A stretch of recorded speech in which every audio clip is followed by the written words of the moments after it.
G'day punters, welcome to Victims of the Punt. We're reviewing the weekend of final Group 1 races of the Sydney season, and here to join me as always, Mark Shean to start off the card. It's a pretty big weekend overall. How'd you fare? Managed to get away with something. It was a mixed bag. We had a good 4 track, which apparently was exactly the same rating as the Queen Elizabeth Stakes Day, despite the fact that they were running about second and a half faster. So try and work that out. And I've read a couple of reports that the track was perfect. Well, I don't know. If you weren't on the fence for the first 7 races, you may as well stay in your box at home. Mark Rhoden, it certainly did seem that way, and you have a look through the cursory glance through the punting form results, you can see which lanes they were sitting in at the 800, 600, and that certainly seems to be the familiar pattern there, is that the 1 appears. Well, as the victim of the punt in New South Wales that I am, I've never been happier on a Monday morning than this. I've never had so much to complain about. The track patterns, COTs, and various other things. It's I could go on for hours here, but yeah, bounced out of bed this morning. Okay, so we'll have to get the editing team on standby, that's for sure. Rob Scurry, you've had a couple of little sneaky races there at Kenzo yesterday, and you managed to get your Lena's Heroes money after all. Yeah, mate. Look, I've, as Dan, Operation Success Patient died in terms of units. I'm going to claim a moral victory. I couldn't have been more happy with what I sent out to punters. But yeah, look, I didn't quite bet right for the punters, but with the mailbag flying, I managed to have a very good result. Sorry if anyone, I think everyone at the mailbag didn't they? Who's getting our stuff? Surely. Any victims out there not winning with the mailbag this weekend? It certainly was a decent enough result, especially if you're betting in Queensland featuring one S. Shirley. But enough about him. We can have a deep dive on that a little bit later. Let's start off with this highway. Fast tempo for the class, 2.3 lengths faster to 600 on punting forms data. A head start. Rob, you found this horse with a couple of others in the yard. Just run us through typically what you look for in a highway horse as opposed to your general Saturday grade. Look, I don't really look for anything. My technique's pretty much the same wherever I am, whatever I'm doing. I compare one horse to another that's in that race, and I just try and filter down based on looks. And yeah, it's pretty easy. Type, mental, and then fitness, conditioning. They're my 3 things, and that's whether we're looking at Group 1 horse or we're looking at a narrow maiden. It's the same.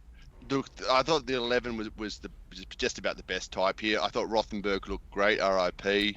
He looked big in condition, deep into the prep, so he was the other play, and Mr. Wong looked forward enough, and they were probably the 3 best types to my eye. And yeah, the winner is maybe a progressive highway type, whatever that means. But Danny Williams only marginally in front of Paul Massara for if you want to lose money, back there shorts in highways. Mark Shean, how did you see the first race in the card there? Yeah, I'd have to agree with Rob. He certainly paraded the best in the yard. Ceasefire was the other one in the market, and not a very impressive type at all. Look a small, weedy sort of thing, and didn't really grab you. Look, I didn't have a bet in the race. I tend not to even look at the replays for these races and just brush them completely, just go off the yard. So he certainly paraded the best. Mark Rhoden, something about brushing lower races on the card that probably has a lot of sense to it. It does. I don't. Well, I fall into the highway every week, and I've found the odd winner at good prices, so I'll probably continue to do so. My throw up the stumps here, Mr. Wong took no part in the race. Rob, you actually said he paraded quite well. Yeah, forward, and one of the best types. Strong bugger. He basically refused to take any part in the race. Walked out of the gates, came out last, and then hung for the entire trip. Rothenberg was going to win this by about 3, I reckon, before it fell. We've seen Huey put the left indicator on and go for a run that wasn't there previously too, and I think this was a bit the same. There was, there was no need to do this. This isn't the Melbourne Cup or anything. I don't know what was going on there, but unfortunately, that's what happened. I think even for a highway, this is a pretty low standard. As I said, Rothenberg was going to win this by a length or 2, and Dreamerhead's got away with one, I think. Okay. Let's have a look at race 2, which was the JHB Carr, the Group 3 for the 3-year-old fillies. Slow tempo race, 2.2 lengths slow. to the 600, All Hallows Eve has defeated Elizabeth, who gave a bit of cheek trying to lead. Rob, you sided with Elizabeth here, didn't you? Yeah, man. Yeah. It's one of the big plays of the day. 3-year-old fillies, my bag. But I think she was half slow away, and that's what's cost it the win. So, I'm very, very happy with the bet. I thought she looked as best as she has this time in. Nothing wrong with Kiku, but, the map said it was going to have trouble.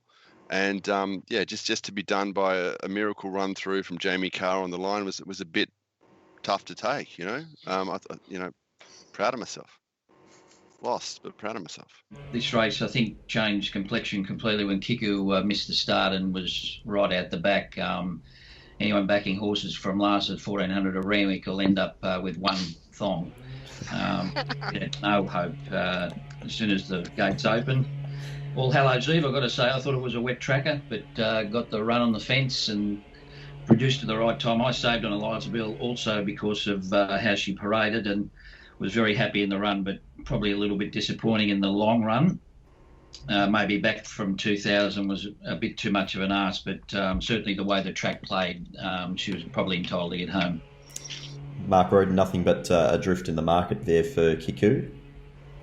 I wasn't overly concerned about that. I thought Kiku pre-race mapped perfectly. I thought in a race like this with no speed, as long as she jumped, she was going to be third, fourth in the run. She walked out of the gate. That's not her either. She's not. She's raced back in the field, but that's by design from wide alleys and that sort of thing. I hadn't had her marked as a risky beginner, but she was out of play after 50 yards. And yeah, the rest of the race just unfolded as it did. Great ride, Jamie Carr. Good jockey change on that horse, I have to say. I've half missed that. That's a good part of the reason why it's won. Elizabeth every chance in front. Kiku had none. That was 2 out of 2. I was out of play after 50 metres. Okay, let's have a look at race 3, which is the Frank Packer over 2,000 metres. The Group 3, fast tempo, best part of 4 lengths fast to the 600, and Signor Toba in the Stayer raffle has managed to lob up at any old price. Rob Scurry, could you make a case for this horse out of the yard? Yeah, you could. Greys can be a bit tougher to spot. But look, I thought that the winner was going to come out of 1, 2, or 3. Maybe Lions Roar was better the start before, but then I heard this. I was keen to back Quay Quay. I had it on top, and then I heard this change of tactics thing, and how it couldn't bet because I think that was its ace in the hole of controlling us on the speed. So I couldn't back that. I thought High Supremacy looked great again. Maybe a touch disappointing, maybe a bit overrated, but yeah. Look, what do you make of the change of tactics on Quay Quay, Mark Rhoden, or Mark Shean, whoever wants to jump in? Well, I think Mark Rhoden was more invested than me, so I'll let him go. Well, as I said, I was out of play after 50 yards in races 1 and 2. I was out of play 20 minutes before the race in race 3, which was good. Look, I mean, he's good, this bloke, isn't he? He presents a horse fat in the AJC Derby, and then when he has this race presented and I place to him, he overthinks it and comes up with this change of tactics. Christ, he's lucky his sister's pretty. I tell you, he's not much else going on there, in my opinion. I can't think of a worse announced change of tactics since they've been giving them out, to be honest. But this just fell into I mean, it's been beaten 100 metres, so we're not talking about a good thing beaten here, but maybe it would have run last anyway. But to not take that opportunity when it's presented to you like that is just staggering. I mean, this just demonstrates that they've paid absolutely no heed to the context. The other horses in the race and the map. They just said, okay, well, this horse has been ridden on speed and faded. We want to ride him quieter. Fine, that's up to you. But to then just say we're doing that come hell or high water shows that they have just paid no attention at all to what's going on around them. And this horse SP'd $5 and longer on the field. It should have been 1,000 to 1. It had absolutely no chance. Trainer says needs gilding. He probably. So sorry, set you up. Right, moving on. Good on you. Good unload. Mark Shean, could you find this winner in hindsight? It was a nice win at Moonee Valley. I had him rated fairly highly for that race on the Kensington track and had a spec on him. I backed Kiku as well, but I had a spec on him at the price. But I heard Achiever was going forward, and I'm scratching my head. Who's going to benefit from Achiever leading here? And I didn't put two and two together. So Senor Toba was, well, someone found it was 50s in. So he does look a promising type. Admittedly, Quay may have been his own worst enemy, plus the tactics. Lions Roar hasn't backed up. Isaac Primacy, I think he was there to win, but he's done this before in the spring stakes where he loomed up and looked like he had the race won. He may need winkers or blinkers, this horse. I thought probably the run he was entitled to win, but Senor Toba looks like he might train on for a Queensland Derby, considering that he's only had a couple of runs now. And big jump in distance on Saturday and hit the line well. So obviously he's got a lot of upside. Okay. Just to add insult to injury, I was going to back Senor Toba in the race he was entered for on, I think it was Thursday at Newcastle, and they scratched him, and I haven't backed him at any price on the Saturday. So, yep. Just adds to the torture of being a victim. Race 4 was the JRA Plate, even tempo, 1.2 lengths fast to the 600, Paths of Glory. No one of these horses sat rails and run, but has produced a strong figure overall, holding up Zaki and Hangman. Rob Scurry, run us through some of this. Look, we're on Paths of Glory last start, and he's paraded well with good condition on again. But this Zaki, I actually introduced myself to the one and only Lizzie Jelson. I was kind of keen to get her thoughts on what she thought this is. As I said, this doesn't look like a 2,000 metre horse to me. This looks like a miler, dead set miler. And I think, I'm proven correct. But anyway, they should. Yeah, I think they've got I don't know how much they've paid for it, but to take it from 16 to 2,000, within a week or two, I'm not sure that was the right rein, but I think it's the best horse in the race by some way, and I don't know what she's going to do with it, but it's, maybe it'll go up and win that Hollandale. But yeah, it's somehow got beaten here. Mark Shean, what did you make of Zaki? Well, I thought he cruised up.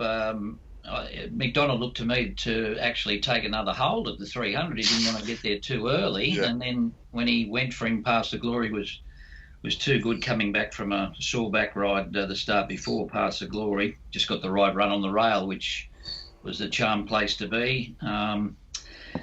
Zaki, as we said on Friday, the different tempo race compared to the Doncaster, up in trip, short price back on a dry track. So I did look up his win in England, where he was presented a little bit later when he won there at Epsom. So maybe he got to the front too soon and had to think about it. I'm not too sure. So I'll have to wait and see. Maybe they'll whack some blinkers on him as well.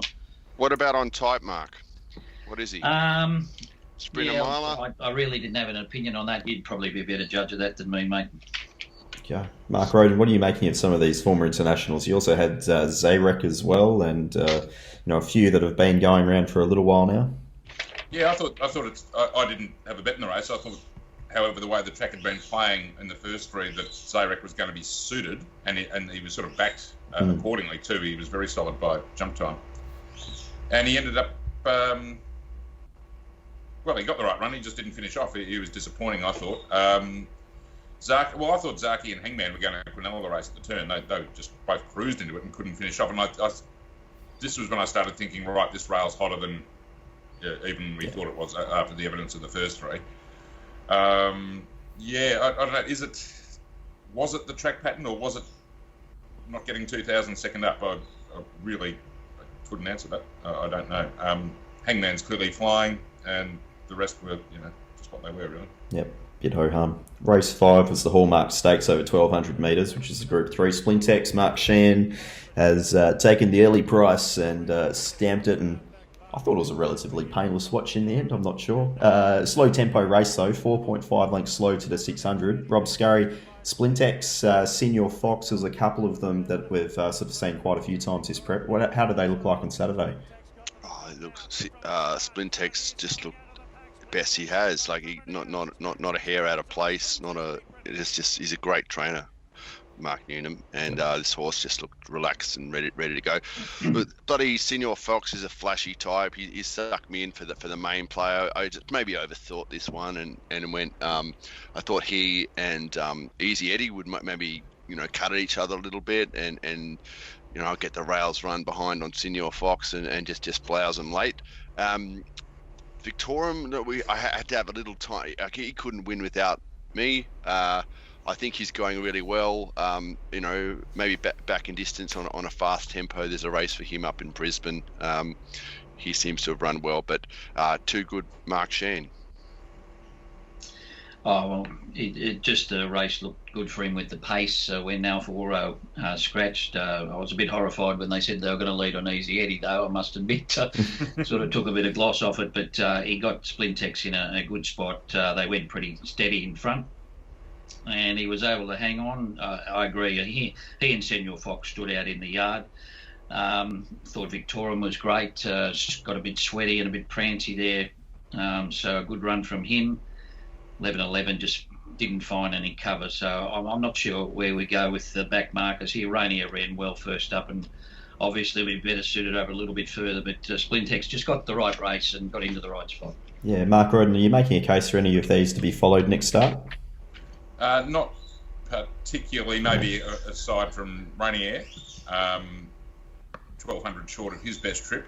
He's a good fresh horse, but typically at longer trips than 1200, so he's obviously come back in really good order. His stablemates ran second last and last, which their racing pattern sort of dictates. Deprive and O'Heron, get back, run on. There wasn't enough speed for them. They just worked home.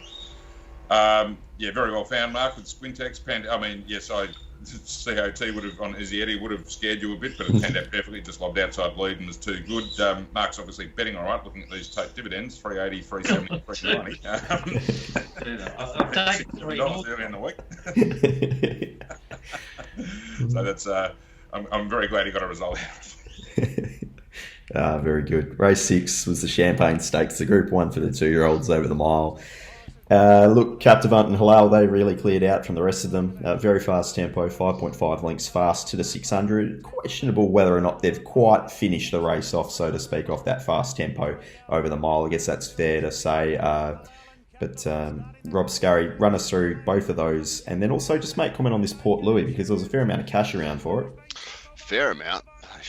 Absolutely hemorrhaged. Seemed almost was going to start favourite, but this is like, I've made a couple of blues, and Halal looked on top to me. He just seems to have just holding his condition. Coat looked great.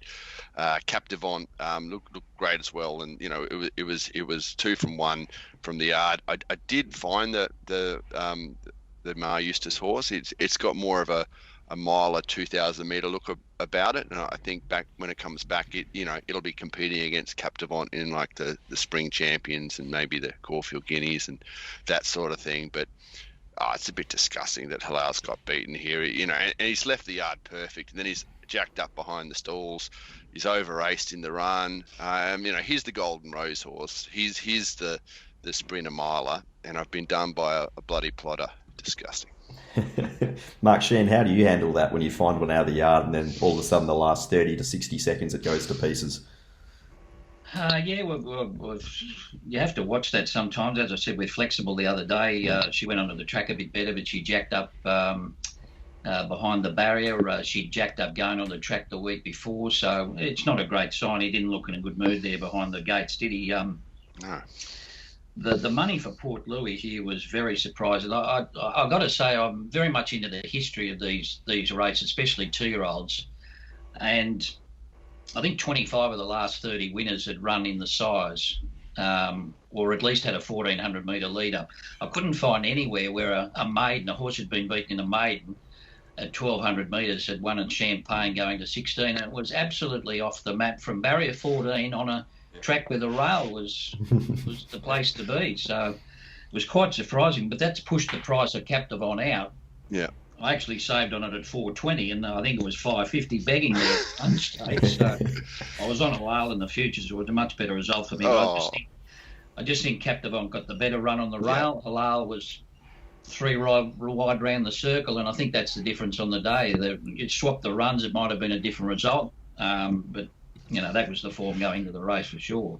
Mark, can I remind you one in history that should have just about won was when I was on Zarvabil to beat Dance Hero over a mile in the Champagne Stakes. How stiff was I on Zarvabil? Yeah. It was only about 5 runners that race, wasn't it? That's right, mate. You were calling. Yeah, you remember it. But Dance Hero over a mile. Gay, what a genius. Mark Rhoden, this Port Louis was probably one for the data pervs, so to speak, but as Mark Shean just alluded to, you could find it on data, but you had to actually use some logic at some point. It's run pretty well. I mentioned it in the preview show, and I said I was going to spec this at $23. Now it's $17, so $17 is a bit short to me, and it was $5.50 hard to get it. Incredible. It was out of a high rating maiden. Yeah. I mean, I mentioned this. I said this is a progressive horse out of a high rating race. It's the sort of horse you could half make a case for, but it was 1,200 up to 1,600 metres and barrier 14. And I thought they were probably going to roll forward on it from 14, which seemed sort of the logical approach up to a mile, but they've gone back on it. I don't know if it finishes any closer if it goes forward, to be honest, but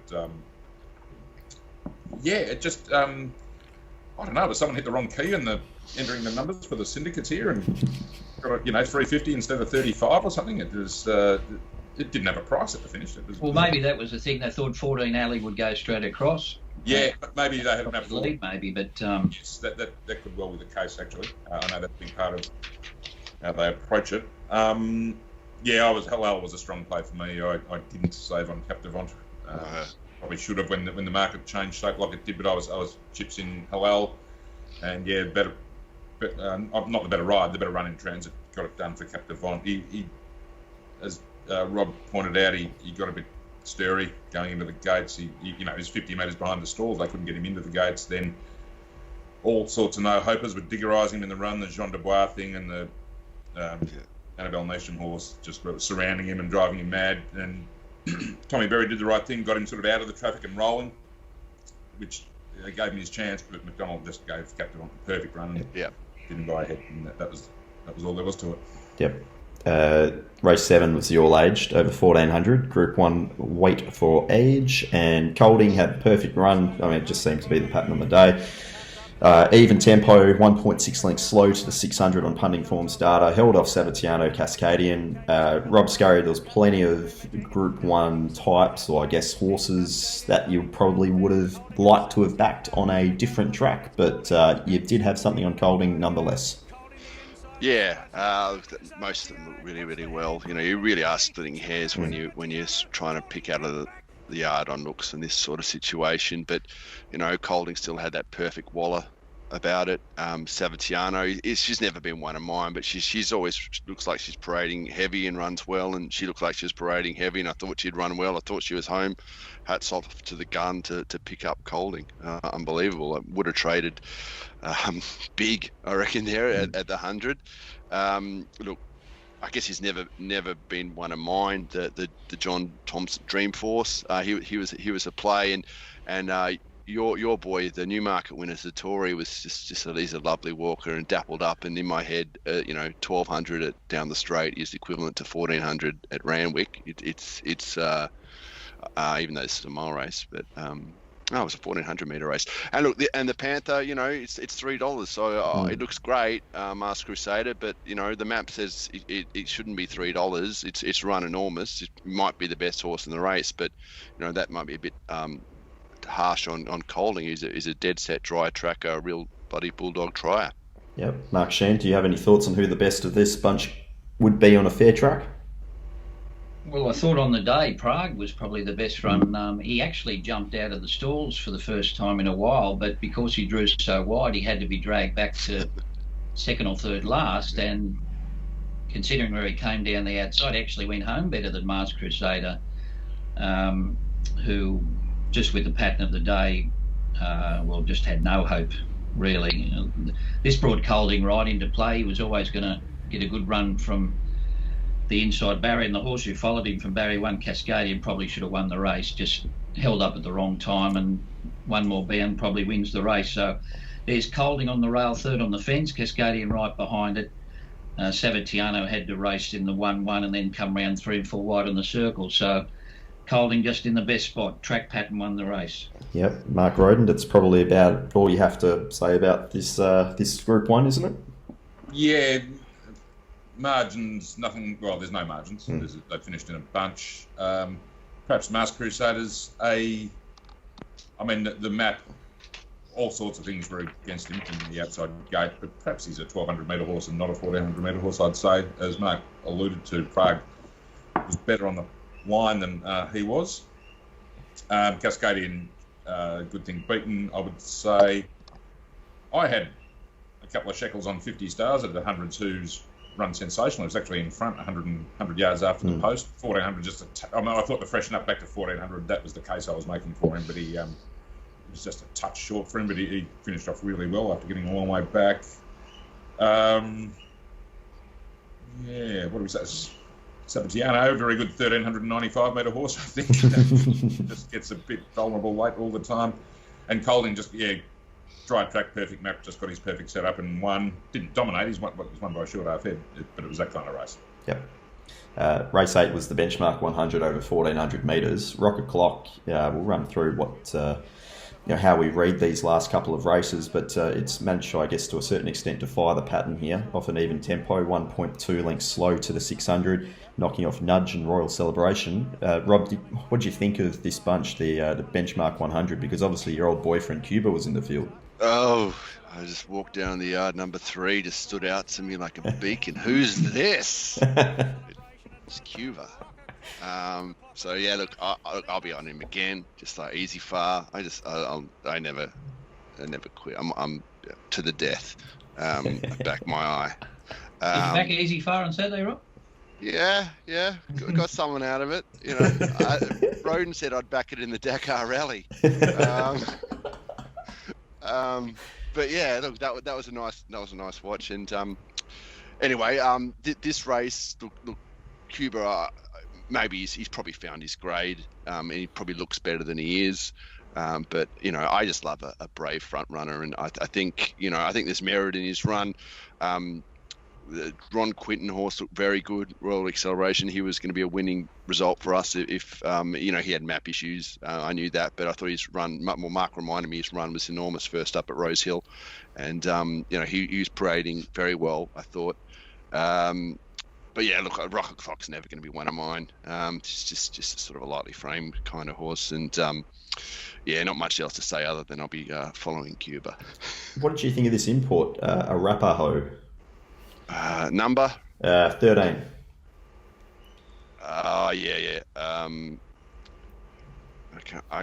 Not much, to be honest. I can't really remember. So. Clearly not memorable. We'll put it that way.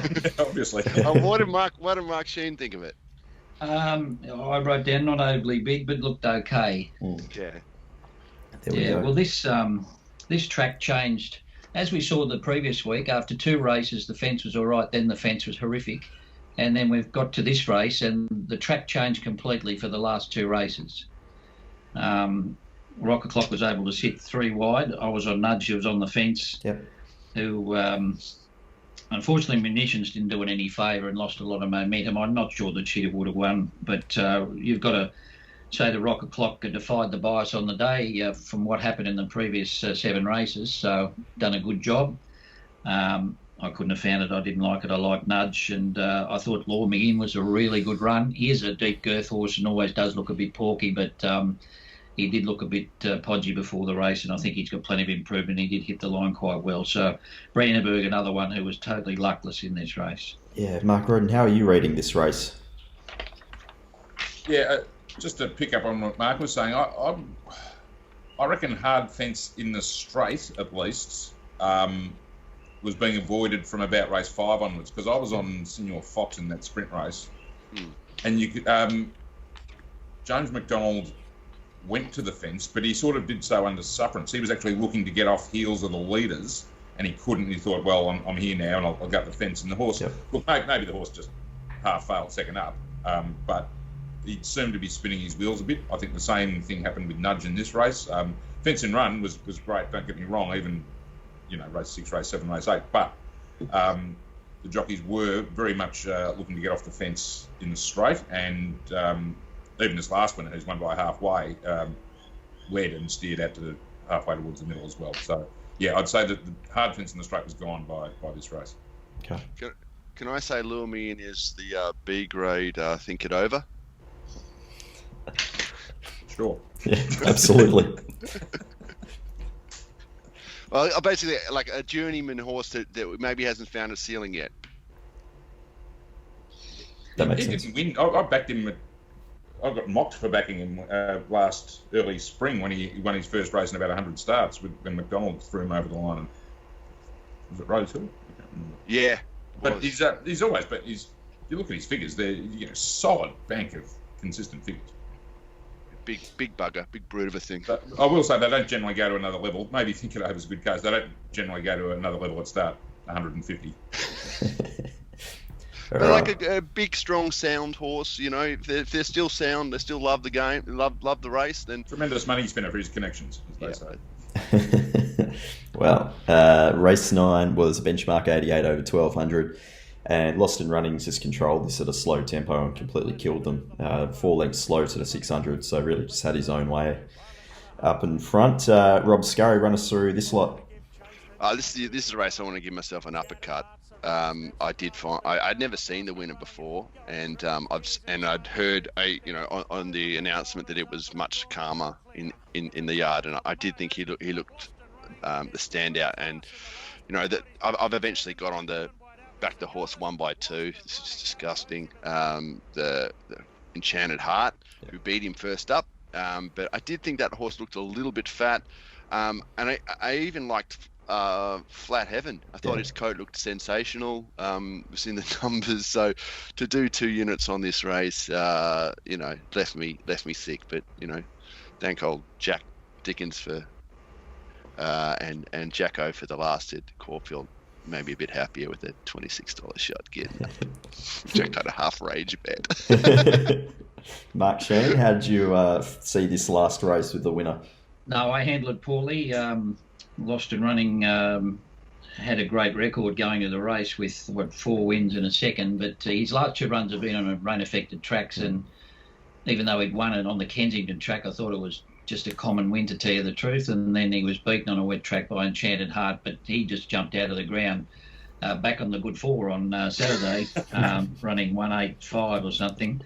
That was a serious win, and if he can stay on top of the ground, he's obviously got a very good race in him. Selena Dreaming, as I said, did look trained right up at Warwick Farm, and she just didn't back it up. Look, I didn't think she'd gone backwards looking at her, but obviously that run had taken something out of her at Warwick Farm, and she just didn't repeat that figure and was struggling a long way from home. Probably Lost in Running just broke her heart chasing. Yep. Mark Rhoden, how did this winner rate with you?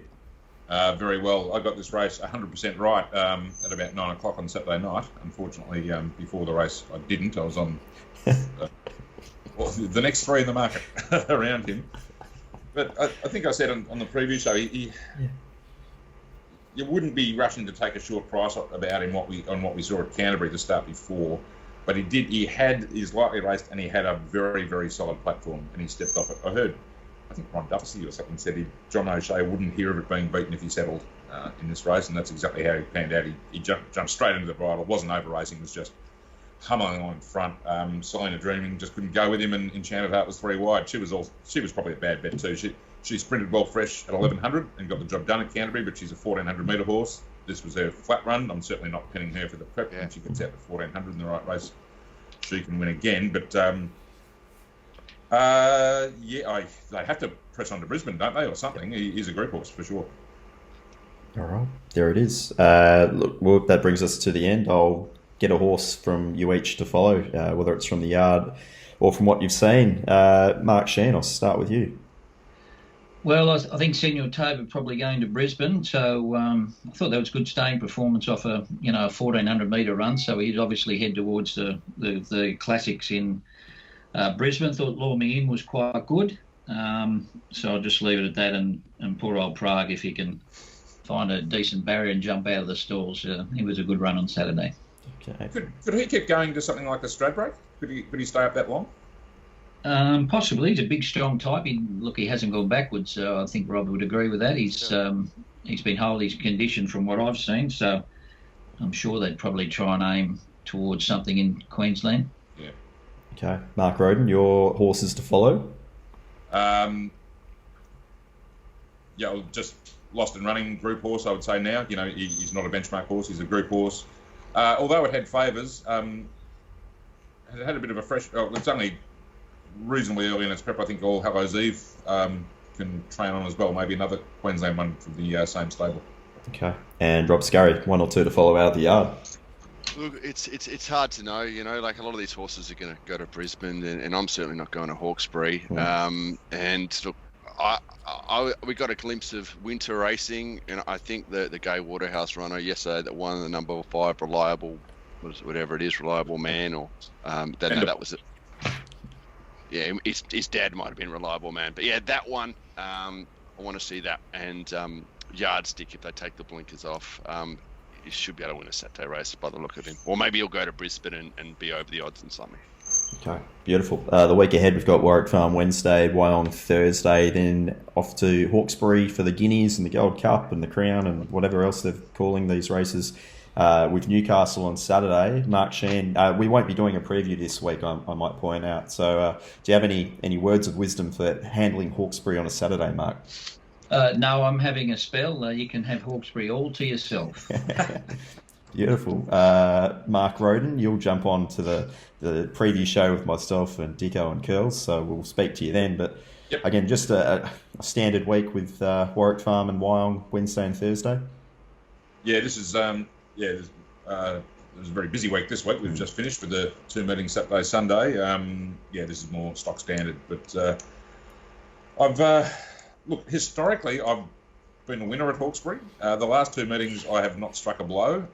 So I'm not sure what to think about this meeting on Saturday. Better standard of horse, which is a plus. But I'm half in 2 minds. But we'll do our best. Okay, and Rob Scurry, you won't be making the trip out to Hawkesbury. You've already mentioned that. Yeah, I don't think I've ever won at the Hawkesbury meeting. I remember I had a big go on the Gay Waterhouse in the blue. It turned out to be a Group 1 winner. Get done by half a head by this Singleton horse. Forget its name. That was about as close as I've got. I think of the big gross mare from Gay from a year or 2 back, in the blue and white colours. Somebody on watching the show comment, remind me. It starts with a P. I'm going mad. Question without notice there. Anyway, No. thanks guys. I'll be likely going to Gosford and then I'm going to go to Adelaide for a meeting over there. Try my luck over there. Yeah, very exciting. We'll get some Mounting Yard mail for the first time with a mailbag from Adelaide, courtesy of Rob Scurry for a Group 1 meeting. So that is going to be very entertaining, no doubt. Thank you to all. I'll catch up next Monday, I guess. We'll talk about Hawkesbury. We'll review it.